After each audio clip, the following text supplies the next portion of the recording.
어떤 문제가 있냐면, 이게 이제 그 주차장이라든지, 가장 이제 문제가 되는 게 주차 공간입니다. 주차 공간하고 공원이라든지 이런 부분들이 부족합니다. 그래서 이걸 개발할 때, 별도의 이제 주차장이라든지 공원을 만들어야 되는데, 그래서 이런 부분들을 했을 때는 이제 기부 체납을 하게 돼 있어요. 그 기부 체납을 하라고 하니까 이제 사업성이 이제 부족하죠. 그래서 사업 자체가 잘 안 이루어지는 겁니다. 그래서 이러한 부분들 말고 이 소블록 단위가 아니라 한 30분 이내에 있는 부분들을 묶어서 개발하는 보행 일상권 중심으로 하게 되면 여기에서 이제 전반적으로 뭐가 필요하냐면 이제 공원도 조성이 될 수가 있겠고 그 다음에 이제 부족한 공용 주차장도 이제 확보할 수 있을 것이고 그다음에 필요한 그 산업 단지 이런 부분들도 조성이 될 수 있기 때문에 보다 규모를 키워서 이제 개발하게 되면 보다 더 탄력적으로 도시 재생을 통한 도시 공간의 재구성이 이제 된다 이렇게 이제 보고 있는 거라고 말씀드릴 수가 있겠습니다.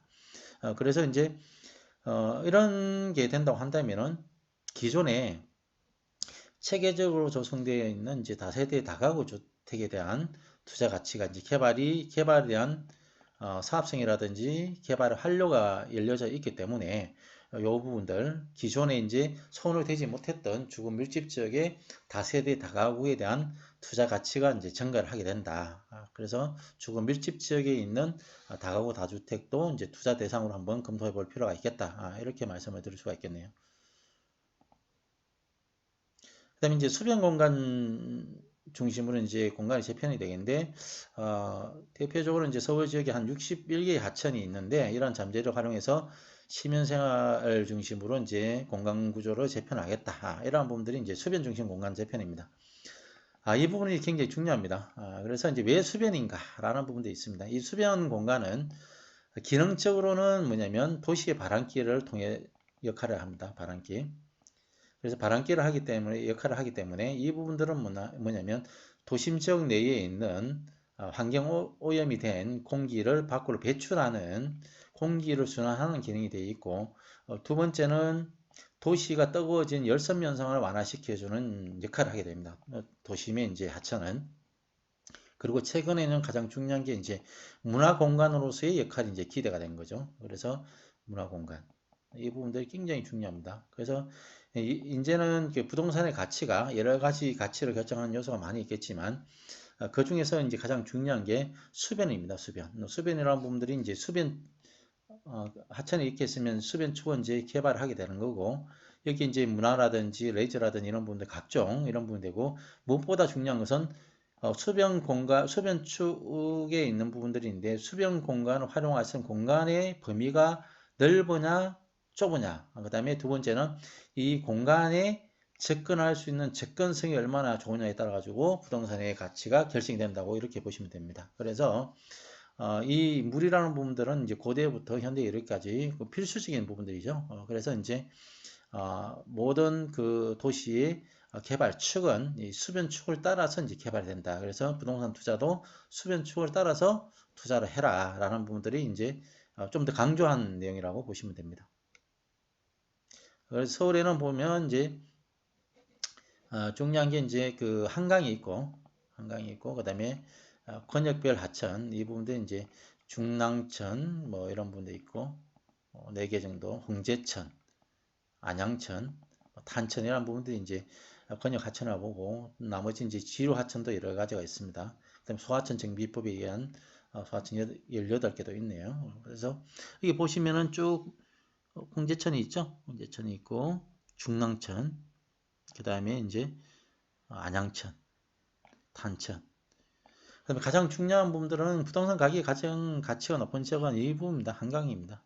한강을 따라 가지고 한강변 주변이 이제 수량만큼 수변 공간도 넓게 이렇게 형성되어 있겠죠. 넓게 되어 있고 여기에 개발할 수 있는 부지도 이제 확보가 되는 부분들이고 그에 비해서 이제 이런 권역 하천 같은 경우는 공간은 좁지만 그래도 이제 이것보다는 약하지만 지천보다는 넓으니까 개발의 범위도 굉장히 좋겠죠. 이렇게 그래서 한강변 주변 그 다음에 이제 중랑천 주변 탄천 주변 안양천 주변, 홍제천 주변. 그 중에서 이제 가장 기대되는 부분들이 이제 탄천 주변은 일반 그 소액 투자자는 접근하기에 굉장히 가격이 많이 올라 있는 부분들이고, 그 다음에 이제 주목해야 될 부분들이 이 중랑천입니다. 중랑천.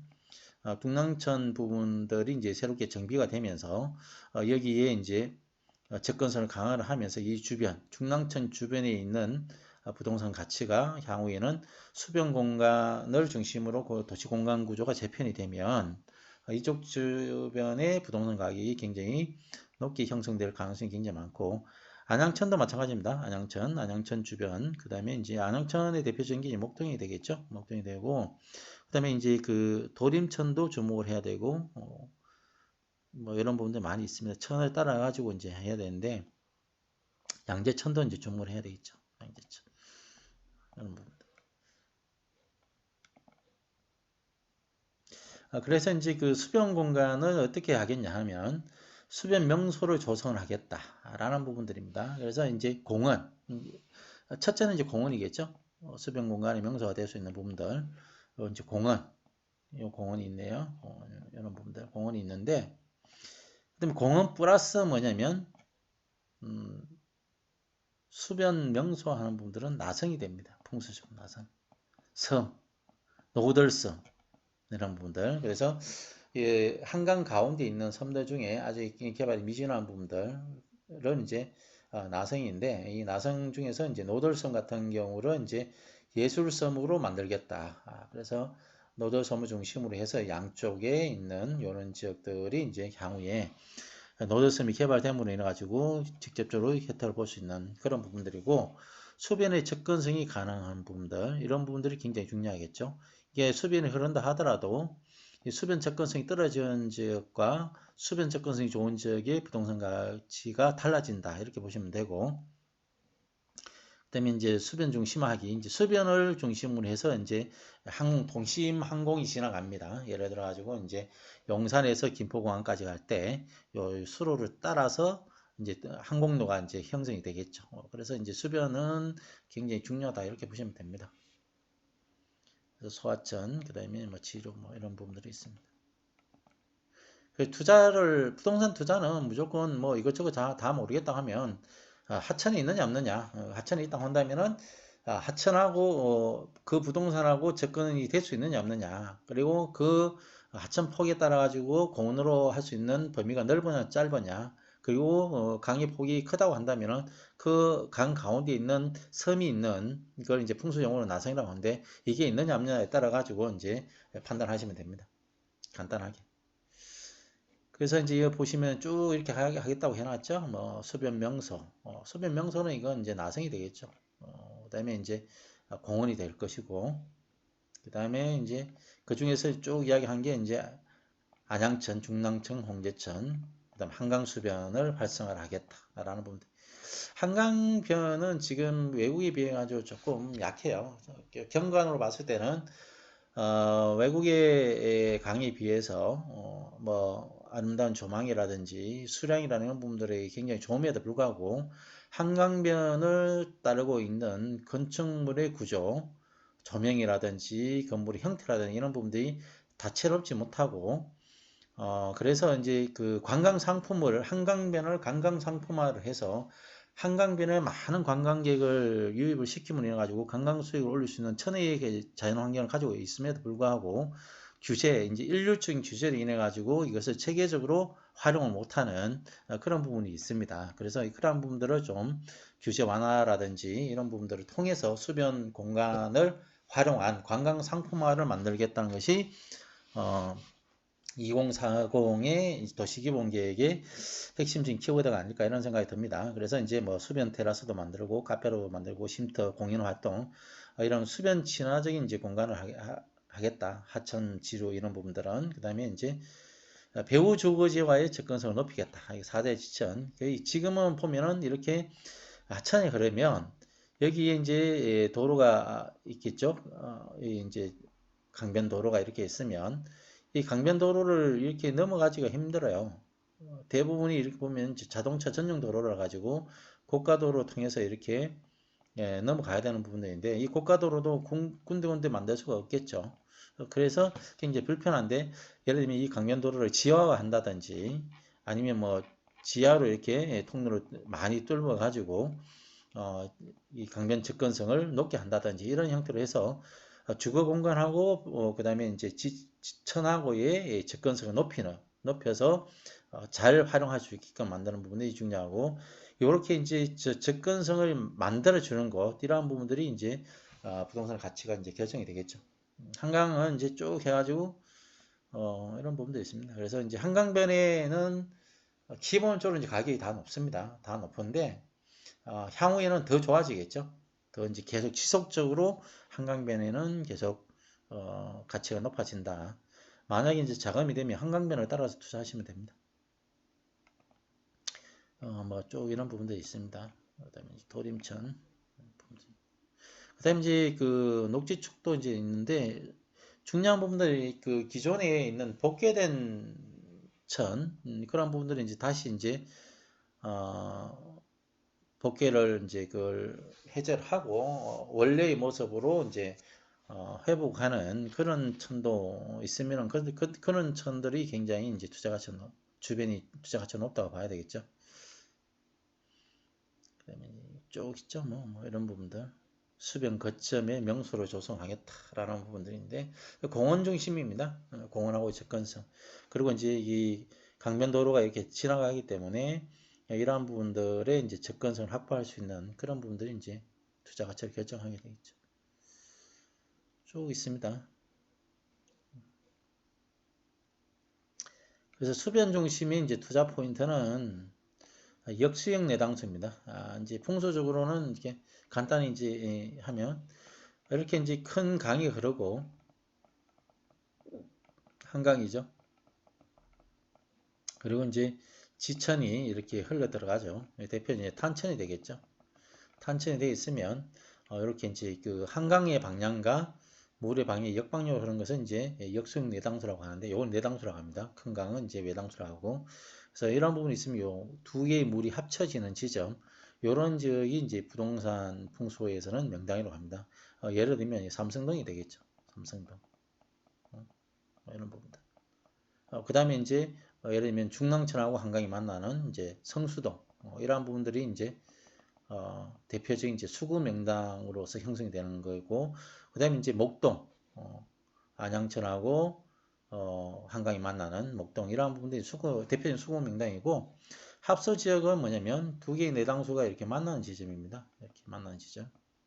그래서 여기 보시면은 이제 여기가 엄마 아파트 있는 강남이 이제 있고, 여기가 이제 이런 부분들, 이런 부분들이 이제 대표적으로 이제 합수 명당 지역입니다. 그래서 수구 지역하고 이제 합수 지역, 그다음에 천도 이렇게 보면은 같은 방향으로 흐르는 지천이 아니라 역방향으로 흐르는 지천, 이 대표적 양재천하고 이제 청계천이 됩니다. 이러한 주변 지역이 이제 풍수적으로 굉장히 좋은 지역이고, 공원화할 수 있는 나성, 예를 들면 이러한 부분들이죠. 이렇게 큰 강이 있으면 여기에 이제 모래톱이 쌓여가지고 모래섬이 되어 있는 부분들, 대표적으로 이제 여의도가 있습니다. 여의도, 그다음에 뭐 선유도, 그다음에 노들섬, 그다음에 잠실도 원래는 이렇게 섬이었다가 이 댐을 만들면서 육지화된 부분들입니다. 이것도 이제 풍수용어로는 이것을 나성이라고 하는데, 이 나성이 된 지역은 무조건 투자를 하셔도 된다는 거죠. 그래서 공헌할 수 있는 나성, 대표적으로 지금 특정되어 있는 것이 노들섬입니다. 노들섬하고 연계되어 있는 부분들이 이제 투자 가치가 높은 지역이고, 그 다음에 이제 역세권하고 중공업 중심으로 되어 있는 부분들, 이런 부분들이 투자 가치가 높은 지역이고, 공원의 범위, 그 다음에 공원하고 접근성, 이런 부분들이 갖춰진 곳이 이제 하천변을 따라서 투자를 할 때 체크해야 될 투자 포인트라고 보시면 되겠습니다. 자, 미래 성장 거점으로서의 중심지 체계입니다. 예를 들면 3도심, 3도심을 기능을 고도화하겠다. 그래서 도시 경쟁력을 강화하겠다. 그래서 뭐 4+1축 이런 부분이 나오는데, 이게 그러니까 도심의 기능이 강화를 하겠다는 부분들입니다. 3도심. 3도심을 보면 2030의 이제 그 중심지 체계를 한번 살펴보면,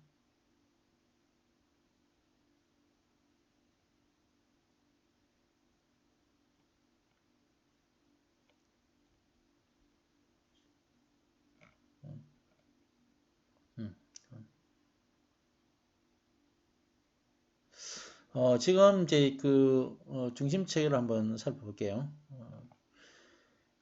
2020 계획에서는 한양도성을 도심을 하고 부도심을 용산, 그다음에 청량리 왕십리를 하나 묶고 상암수색을 하나 묶고 영등포, 영동, 강남입니다.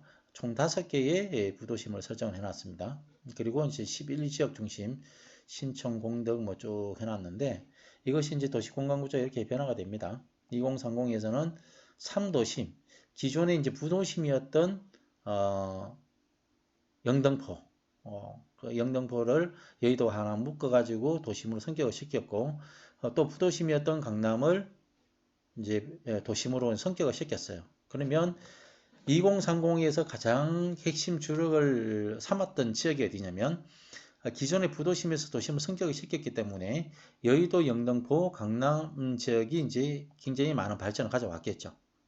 그리고 또 하나는 이제 2040에서는 이 3도심을 강화하겠다고 해놨습니다. 그래서 2040에서도 이 세 도심 지역이 서울의 도시개발에 견인 역할을 할 수 있는 핵심 역할을 할 수 있는 분들이 기능이 강화가 되겠죠. 그래서 투자는 기본적으로 여기가 가장 핵심이 됩니다. 1차적인 부분들. 그래서 이제 도심 지역 같은 경우는 용적률을 상향을 해서 높이 제한이라든지 완화를 해서 강화를 하겠다는 부분들이고 여의도 영등포 같은 경우는 용산 정비청하고 노들섬 이렇게 이제 개발을 하겠다는 부분인데 특히 노량진 지역을 굉장히 강조를 하고 있습니다. 그래서 노량진 지역을 중심으로 투자처를 살펴보면 좋겠고 그다음에 이제 강남 지역 같은 경우는 경부 간선도로를 입체화하겠다, 지화하겠다는 겁니다. 지화해서 서초 IC에서 잠원 IC까지 이 부분들을 지화해서 이 부분에 남는 부분들을 활용을 하겠다는 부분이고 국제교류 복합지구 조성하겠다는 부분들은 이 부분들이 이제 삼성동에서 잠실까지 그다음에 거점은 여기가 되겠죠. 어디 한전부지 이러한 부분들이 되는 부분들인데 이 삼성동하고 이제 잠실 이런 부분들도 굉장히 투자 가치 높고 이제 서초로 넘어가는 부분들도 마찬가지로 이제 투자 가치가 굉장히 높은 지역 중에 하나라고 보시면 됩니다.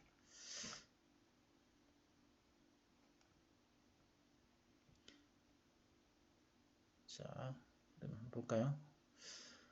중심지를 고도화하겠다. 이 세 가지, 이 서울도심, 여의도, 강남 이런 부분들. 그다음에 이제 그 보니까 이제 도심 지역 기존에 보니까 서울도심, 명동이라든지 한양 도심 중심에 있었는데 굉장히 낙후되어 있습니다. 규제가 강화가 돼가지고 노후되고 열악한 환경 때문에 발전이 더디게 됐다. 그래서 이런 부분들도 규제를 완화를 하겠다는 부분들이고 여의도 국제교류 거점 지역으로 해서 가용 공간을 확장을 하겠다는 부분인데 그 가용 공간이라는 부분들이 뭐냐면 기승시간이 노후가 되는 부분들 그 다음에 이제 용산정 미창 이런 부분들을 이제 활용을 해서 발전을 시키겠다는 부분이고 강남 그 다음에 이제 경부간선도로의 그 단절된 부분들을 지화하면서 위에 있는 부분들을 이제 활성화 시키겠다 이런 부분들입니다. 자, 도심은 어떻게 하겠냐? 보존 규제. 여기는 이제 그 문화재가 굉장히 많죠. 그 다음에 이제 정비 사업도 이제 굉장히 제한되어 있고, 그리고 그래서 여러 가지 제한이 굉장히 많습니다. 그래서 이런 부분에 대해서, 이제 그 규제도 용적률을 이제 용적률 인센티브를 줘가지고, 활성화시키는 방법, 그 다음에 이제 높이 규제라든지 이런 부분들도, 완화를 하는 부분들, 이런 부분들로 이제 도시 정비를 하겠다는 부분들이고, 그래서 이쪽 지역도 이제 기존에 낙후되어 있는 지역에 이제 주거 지역을 투자를 하는 부분들도 향후에 이제 투자 가치가 굉장히 높아질 수 있다 이렇게 보시면 됩니다. 거의 더불어서 이쪽 부분이 이제 그 용산으로 만약에 이제 청와대가 이전을 하게 되면 그 청와대 때문에 이제 개발 규제가 굉장히 강화됐던 부분들도 이제 완화가 됨으로 인해 가지고 투자 가치가 좀 높다고 봐야 되는 부분들이죠. 뭐 축은 뭐 이건 너무 큰 개념이니까 국가 중심축이 이렇게